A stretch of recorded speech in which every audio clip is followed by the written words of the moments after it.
Dívám se zpátky na těch 13 dlouhých let, jak se nám před očima měnil celý svět.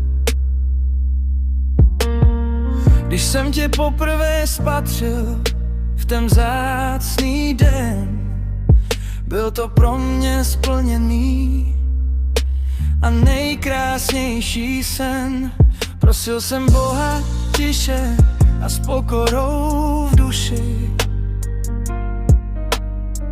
ať tvoje srdce jen pro mě navždycky buší. A on mě vyslyšel a dal mi ten největší dár, že tvoříme spolu ten nejpevnější pár. Moje lásko, ty jsi moje úplně všecko. Bez tebe bych byl jenom opuštěné děcko. Děkuji Bohu za to, že tě vedle sebe mám, že tuhle cestu životem už nekráčím sám. Naší lásce se říká čistá nekonečnost.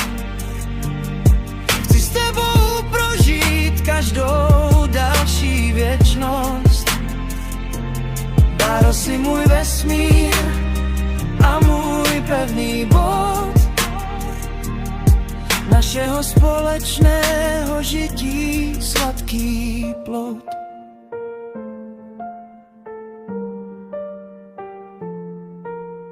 Prošli jsme si dobrým i tím hodně zlým, ale ty jsi můj oheň a já jsem tvůj dým. Stále se držíme pevně za ruce v dlaních, v těch letních ránech i v zimních svítáních.